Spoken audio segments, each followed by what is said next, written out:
Hey guys, today I want to bring you a brief overview of the latest beta version of Android P, some of the biggest things I noticed.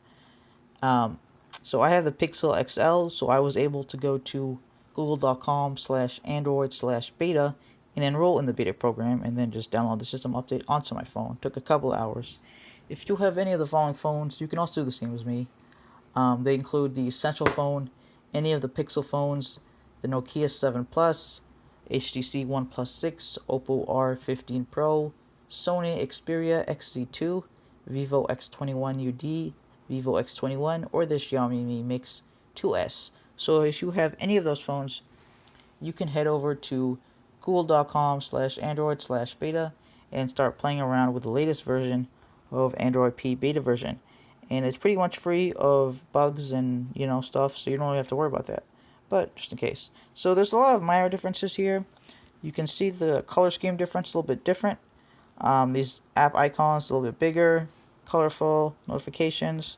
If you go to the settings, it's a little bit more options. The biggest difference is really their gesture-based system. So if you press this screen change menu, you can go here and view all your open screens right now. If you press on the top, it will give you an option to split the screen or view the app information, which is kind of cool. You can also go into pages and just copy and paste, and it has a little Apple zoom feature, which is also pretty cool. And you can just copy and paste and put on the other screen. The clear button is all the way on the side, which is alright. Now this is the default version. If you want to try out their new version, I'll show you how to do that in a second.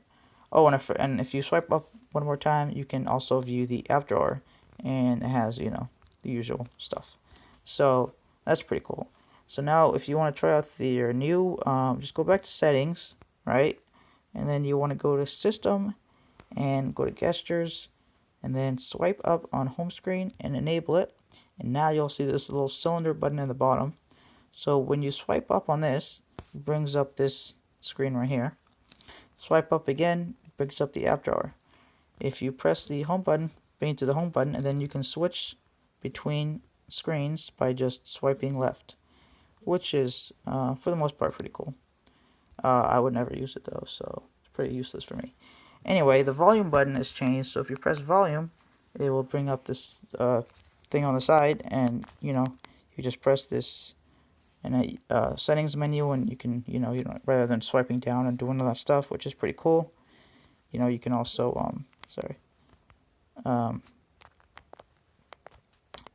has the mute and alarm, vibrate, so that's pretty cool. Another cool thing they introduced is if you hold down the power button now, there is a screenshot option. So if you just press screenshot, takes a screenshot, and then gives you the option to share, edit, or delete, which is also pretty cool. But one of my favorite features is actually the auto rotate feature. So I always have auto rotate off because I don't like it. So now if I'm on a screen,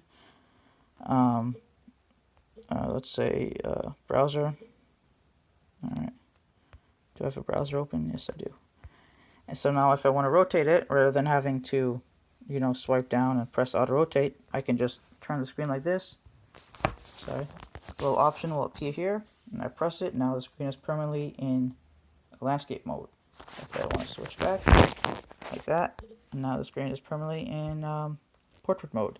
So that's actually my favorite feature. I'm assuming Google is saving all their latest bells and whistles for their Google Pixel 3 in October. I might be wrong, the final version of Android P is set to come out later this summer, so you might see it popping up on some of the phones I just mentioned earlier. So, that would be pretty cool. Anyway, thanks for watching, guys. I hope you found this helpful, and see you next time.